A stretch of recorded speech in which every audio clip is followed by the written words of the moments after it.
Alright guys, I'm with Jake from Buckeye Bushcraft. We are heading to the Pathfinder Gathering 2022. This is the first year they've had it in what, 2 or 3 years? Yeah, 2 years? 2019, I think. 2019. Gonna have some fun, hang out with some big dogs. And I'll shoot some video, let you know what's going on at the Pathfinder Gathering in case you ever decide to go. It's worth the trip.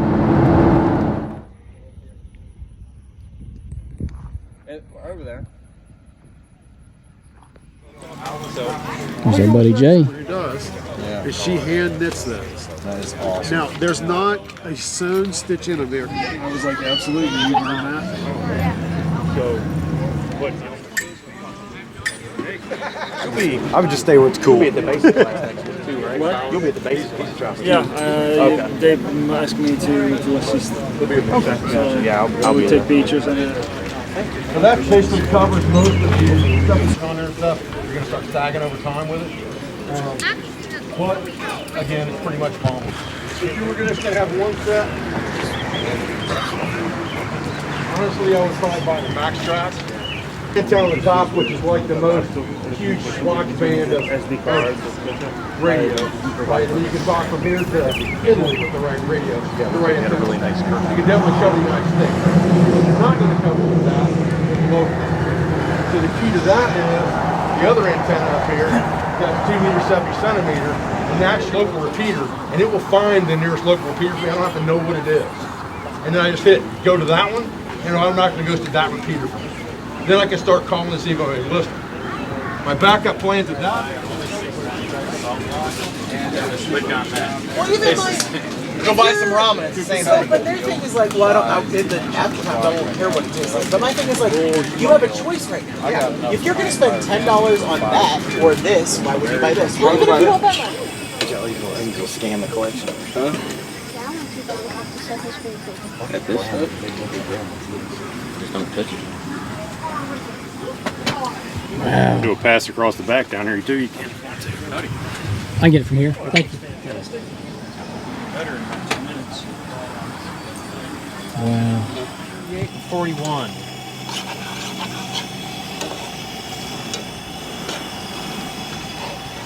Oh no, I'm all set. Thank you though for sharing. There we go. Thank you. Look who I found. What's up? Where are we? There we are. I got Pooter with me. How we doing? Finally got to meet him. It's Yeah, been a I was while. gonna say like I said, I watched your video. What, 3-4 years ago, and it got me ready for my basic class. So appreciate it. It's my pleasure. Hey, There's our other boy. what are you doing? Sneaking up, make sure you're safe. Okay, watching out for me. I appreciate that. Together and to prep it up, and it actually turns out really good. So I wouldn't do the tuna with this. I do the chicken with the taco rice. I don't prefer tuna in that, but that does go good in fish taco. Fish taco, okay. Fantastic, right? How many of you like bannock? Anybody like bannock? Y'all know what bannock is?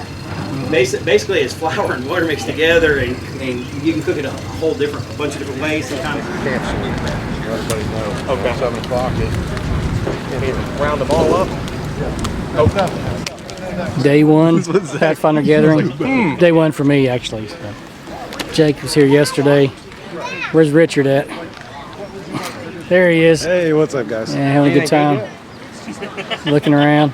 Here's the instructor table. No, you're not an instructor. You're not an instructor. This is for right here for the gathering for raffle and challenges and stuff. Come to the SRO tent, where the SRO here is, and the instructor will meet you there and take you where it's going to be at.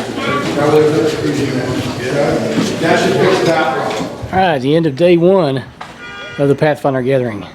Everybody's filing out. Had the raffle and had the contest, the prizes for the adult contest and kids contest. It's a good time. It's been a lot of fun. We really enjoyed it. So thanks for watching the video. Hope you're enjoying it so far. So I'm heading to Jake's FJ Cruiser, and I'm gonna crawl in and get ready to take a nap on the way home. This old man's tired.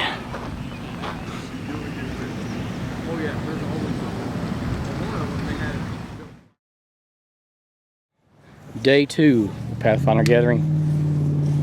Got our boy Zach with us. Of course, Jake. That's right.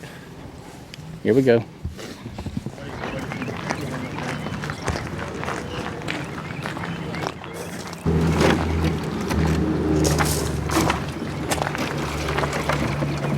Good morning. Afternoon. I wonder where we were. Yeah, we just That's right. So, That's right. yeah. That's bank line and paracord is what that is? Bank line. Yeah, that's number 12 bank line. Oh, okay. Pipe. It's made for like a little spring pole trap. So you make a little platform and you have the spring pole pull down. And this is hooked in with a toggle. So and the animal steps on the spring pole, it releases or steps on the platform, it releases the spring pole, and then just snatch it up. So you can catch like a bird or That's awesome. maybe a small mammal or something in it. That's the idea. It also makes a really good water bottle holder. Yeah, I was thinking of all the different fishnet. I mean, Yeah, so you could take, if you just wanted to carry something, like a container, it'll fit a 32 ounce like stainless water bottle. You just cinch it up. dude, that is so cool. You can just tie it to your belt or whatever. It just gives you a way to carry a container. So it's kind of a cool little project. Heck yeah. It's still RF, it's still sensors, wherever, you can still receive the simple radios. I put this as a primer. We coordinate with them and say, hey, in an emergency, turn on your radios and go to channel 3. Right? Okay, cool. We'll use channel 3. It's a smaller net. So it all depends on what the intent of the net that you're making is. If it's a gill net to catch fish, or if it's something you're using a primitive trap to try to catch body part style. These are nice because you can put a lot more line on them usually. These you have to reload more frequently, which is not a problem. You're just having to kind of splice your lines together as you go. Bushcraft carabiner. So it's load bearing but also has a release on it, some kind of like a carabiner. So basically with this loop I want to do what's called a lark's head. A lark's head or a girt head. That would look something like this. Alright, loops, and I'll come around and show you how to do this if you wish, but I set them all up for you individually. So what's going to happen is this one end is going to tighten, and will also, when it tightens, it locks in on the overhand now. Now, the thing is, you're going to need to know how to do this lark's head, because once you start adding material onto this carabiner, you're going to have to learn how to close it again. Okay, so essentially, one way to do it is to kind of like spread your fingers and make 2 loops and pass it through, or you can actually just make 2 bunny ears and feed the thing through. And I'll come around and show you how to do that. So basically, you could take your loop, make 2 bunny ears, pull them together, and pass through the overhand knot. And that's a soft trap. So yeah, it's completely load bearing and it's adjustable. So it's basically, we call it the Bushcraft carabiner. Y'all see that there's 3 lines. There's one that's a rope tackle and one that's single. Part of the knot. Right. We only want to cinch the rope tackle part. So we're coming in between lines 1. Yay. And beef. Southwest chicken and rice. That's the apple cinnamon oatmeal. Chili mac and cheese, veggie lasagna with cheese, beef marinara with pasta, and Tuscan lasagna. You know what? You could have said your knucklehead. It's written on the bucket. It's all right. Just read it. That's all right. So if you want to, you can actually camp here at the gathering. There's plenty of places to primitive camp, and there's actually an RV section too.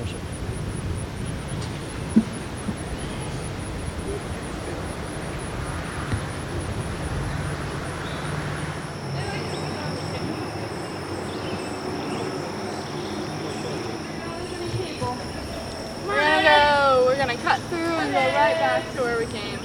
Hola! Come on, Hola!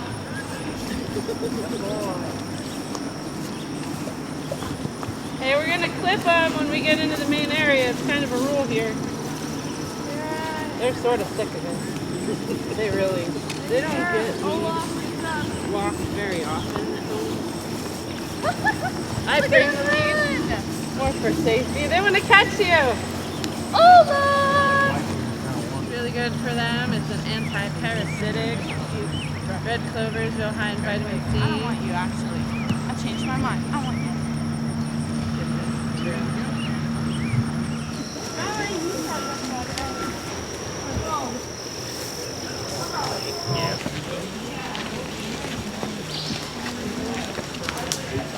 everybody in? Yes. Y'all want to squeeze in? We're going to kind of work like right down here, and with this tree being our spring pole, so if y'all want to kind of fan around this way, it'll give you probably some good visibility. Is it bad of us to be up? Matt Mercer, I'm an instructor with the Pathfinder School. Mr. Tony Powers, also with the Pathfinder School. And we're excited to share with you guys some primitive traps. Both Tony and I love trapping. We love primitive traps. We will say that primitive trapping is not one of those things that you're going to use all the time. We play with it a lot because we just like making them. But primitive trapping, to the best of my knowledge, is completely illegal in all 50 states. Now, we normally consider this type of trap as an emergency survival type trap. It's something that you would use if you were out here lost and you had to, in a longer term situation, obviously, where we really are getting critical and we need to trap game for food, then this is a way we can improvise and do that. So I notice right now there's still a lot of material here, so I'm going to, again, thin that out because I want these to mate together, but if they mate together too well, then we create a trap that's not sensitive. So we do want some separation there. Micro adjustments. Yep.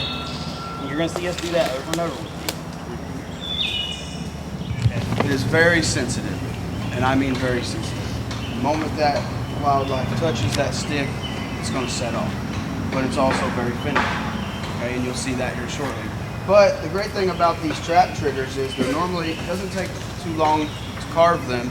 One night, while sitting around the campfire, you can carve 10 or 20 of these and go set them all out the next day. And then as you're setting them, like Matt said, the micro adjustments. But this is a Paiute here. We basically, I can do it all with this stick and this stick here. So, and you don't need really thick sticks. I mean, they build houses out of wood, so it's made to carry weight. You don't need a real thick stick, okay? This will hold up this deadfall here. So the first thing we're going to do, greenwood. Green or dead green is easier to carve, but you also got to remember if this is going to be sitting out a while, when the green wood dries out, it's going to shrink and it could possibly move. So. Is there a desired length on first hole? Just as long as this deadfall is about 30 degrees. So if it's sitting about like that, that's about 30 degrees. I'll come through here and kind of clean that up a little bit.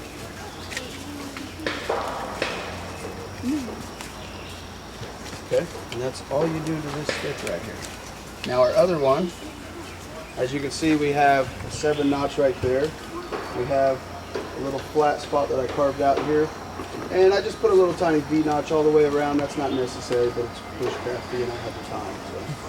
So, yeah. So we're going to come down about an inch and put a 7-notch. So we start off by just putting a little stop cut right here. You could, like Matt said, you can make primitive cordage if you want. We're just going to use bank line just to kind of speed this up a little bit. So we have this angle here. And a lot of people, when I see them make Paiutes, sometimes they have it to where this is all the way up horizontally like that. I like to bring it down at about a 45. So I'll attach the rope here and make it to where that rope is coming at this, this fulcrum here. It's coming down at a 45. So what I'll do is I'll just tie, Matt, where you at, buddy? Right here. Can I have that cordage, bud? Sure. It's right here. Right in front of me, of course it is. Thank you. That's all right. It's hard to see that stuff. And you can use a clove hitch or you can use an arbor knot like Matt showed you.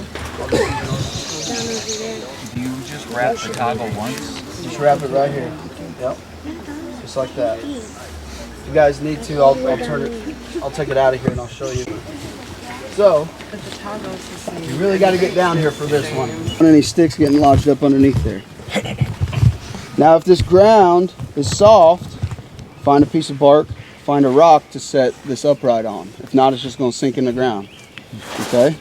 Now that we have wrapped this around the upright, we find a stick, and we may need to cut this stick. We'll see. And if you're going to use bait, what I would do is put bait on the end of this and just shove it up against this rock. Can you sharpen the end that you're putting the bait on? Wow, okay. You do. Look Nice. at this.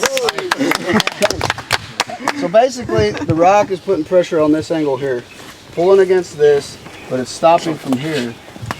this is wedged in between. It's just friction fit, okay? I would take the bait and wedge it in between the end of this stick and the rock. Okay? That means they have to be all the way underneath it, and as soon as they touch it, where's a good stick at, somebody?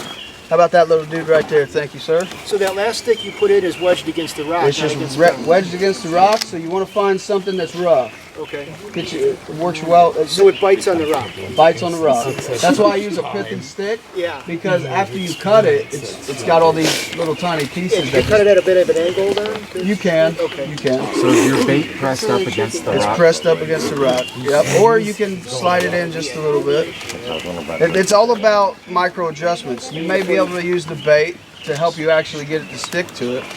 If not, then yeah, go ahead and take a picture. We're making pretty good time. First try. What makes Yeah, that just saved 10 minutes. It comes in, it barely touches, and it's gone. And if you look, that's not stuck underneath the rock. All the components are gone, and the only thing underneath that deadfall is the animal. Okay?